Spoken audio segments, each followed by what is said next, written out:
Let's get straight to it. Daryl, go get Lauri Markkanen and go get Malcolm Brogdon. I want to give a big shout out to the YouTube family because I ain't really know too much about Markkanen. I'm gonna call him Mark for short. The man has an inside out game that's very sneaky, very underrated on the offensive side of the ball. And I'm gonna keep it real. He ain't gonna overpower people down low, but he will get the job done. He will back you down. He'll do the midi spin move, jump shot right over you, and he'll hit you with the hook shot. And he ain't no softy, man. He ain't soft. He will dunk on you, man. I like this man's game a lot. I like this man's game a lot. Tell me what you think about my bull Mark, and tell me what you think about Malcolm Brogdon, because I think these two pieces could definitely put the Philadelphia 76ers over the top. But let me talk more about my bull Mark, right? He's only 26 still to this day, right? And he's a solid three-point shooter, shooting the three 38.2% from deep.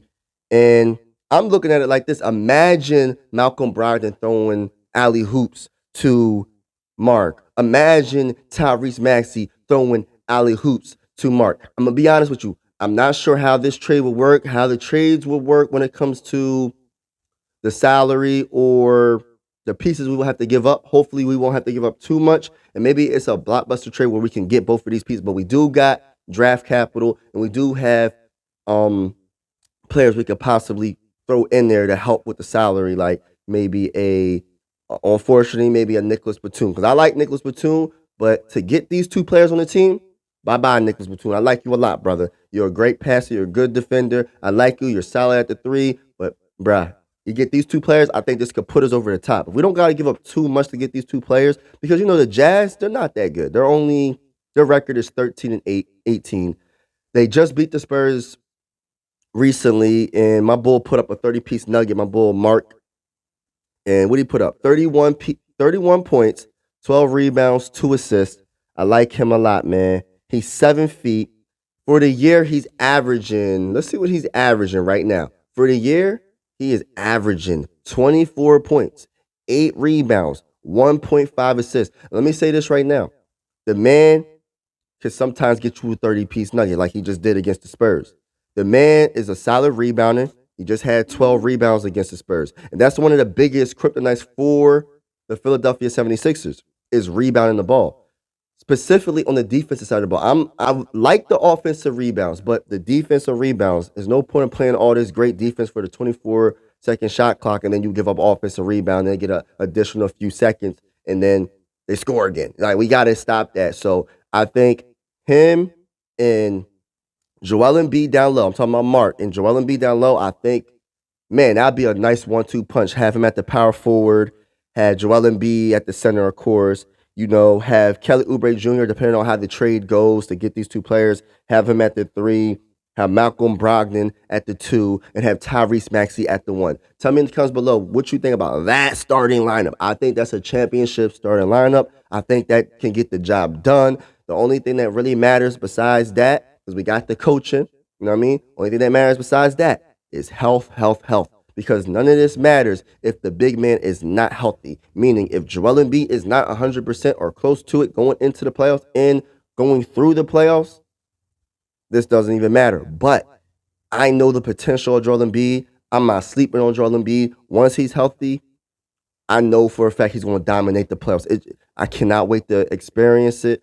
I feel like Joel Embiid, I did a video about a month ago, he could be the next Moses Malone, meaning he could win the MVP in the regular season and win the MVP in the playoffs for the finals. Let's talk that talk, man. Talk that talk. By the way, hit the subscribe button and the like button. Is definitely going down. I do play-by-play for most of the games this season. Most of the Philadelphia 76er games, I'm definitely going live play-by-play. So make sure you tune in and join the YouTube family. It's definitely going down. You already know the vibes, man. Mike Sports Vibes. Thank you for vibing with me. And tell me how y'all feel about these two moves. But let's get to what else. What else does this guy have? The one thing I like about Mark, right, is on top of his offensive game, right? He can hit you with the hook shot. He can do a lot on the offensive side of the ball, right?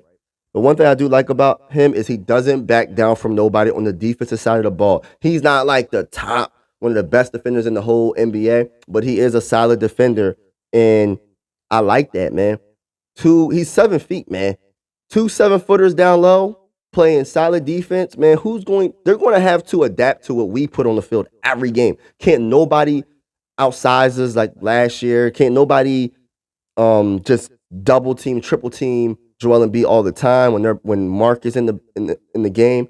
And like I said, he's a solid 3-point shooter. So when Joel Embiid is getting double team and triple team, pass it to my boy Mark, swish, 3. Let's go. I can't wait to say Markkanen for 3. I can't wait to say that, man. And like I said, he's still young, man. He's still young. But let's get to Malcolm Brogdon. Malcolm Brogdon, I always knew about Malcolm Brogdon. The thing about Malcolm Brogdon, right, is he's hurt, man. He be hurt a lot of the times, bro. And I don't be liking it, man, but he got game, man. He got game. When he was with the Celtics last season, he would destroy us in the playoffs, man. The dude is sneaky good. I believe he was coming off the bench for the Celtics, man. You got Malcolm Brogdon coming off the bench for you. That's crazy. But for this, he ain't coming off the bench. He's starting, and this would definitely solve the situation of the 2 because he could be a 2 and he can play point. He's a veteran. I believe he's like 31 years old. Let's look how old he is. I don't really care about the age, honestly, because the man definitely can play. Oh, yeah. Yeah, he's 31 years old.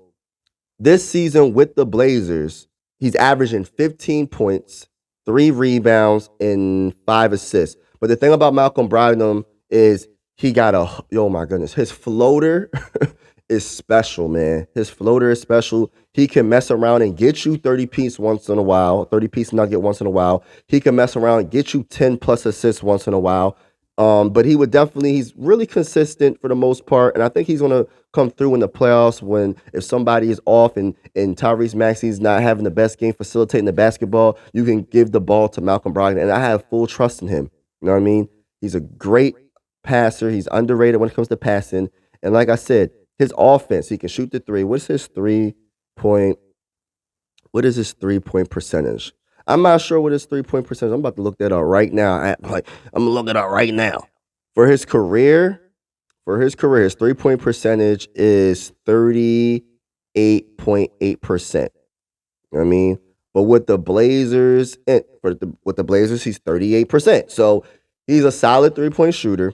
He can get the job done, man. And then we need that veteran next to Tyrese Maxey. And like he's not old. You know what I mean? My biggest concern was just injuries with him, and he can score in so many ways. Like I said, the floater is nasty. Man, I seen him do a floater from like beyond way beyond the free throw line. It just went straight in. It was like went up, swish. I'm like, yo. And like I said, he's a great passer. He can set people up for alley hoops. Paul Reed for an alley hoop. He can set up Joel Embiid for an alley hoop. And like I said, he could take the pressure off of Tyrese Maxey to facilitate and the score. You know what I mean? And I think that's what Tyrese Maxey needs. And I'm not going to be like, oh, Tyrese Maxey can't handle the pressure and all this other stuff. Like sometimes Sixer fans, they go overboard sometimes with saying Tyrese Maxey isn't good enough to be the number 2. I think he's still good enough to be the number 2, best player on this team. But he needs some help because he is still 23. And if we do happen to make this trade and Mark comes on the team, Mark could hands down be the 2 most nights. Or he could be the 3. You know what I mean? Malcolm Brogdon could be the 4th option. And you know what I mean? Tyrese Maxey and Mark can go between 2 and 3. Just depends on the day. Depends on the game. You know what I mean? But I think this could put the Sixers over the top. You let me know in the comments below what you think about Mark, what you think about Malcolm Brogdon. Like I said, I feel like both players can rebound. For a point guard, Malcolm Brogdon can rebound, and he can help on the boards. And I think that's our biggest kryptonite. I think our defense is solid. I think everything on this Sixer team is pretty darn good, and we got a good coach. The only thing we're missing is a nice little point guard, 2, and I think a power forward. I think a power forward next to Joel Embiid that can rebound and do everything that Mark can do. I think we're going to be all right, man. Let me know in the comments below what you think. I'm out. This is the end of the video. I truly appreciate you vibing with the bull. Make sure you hit that subscribe and like button. I'm out. Mike Sports Vibes, thank you for vibing with me. Yeah. Mike Sports Vibes, thank you for vibing with me. I'ma talk that talk about the Sixers and the Vikings. I'ma talk that talk about the Sixers and the Vikings. Let's go. I really do this. I'm a hybrid fan. I'm a stand-up man. Yeah. They be hating on the squads, but they really a fan. I'ma talk that talk about the Sixers and the Vikings. I'ma talk that talk about the Sixers and the Vikings. Let's go.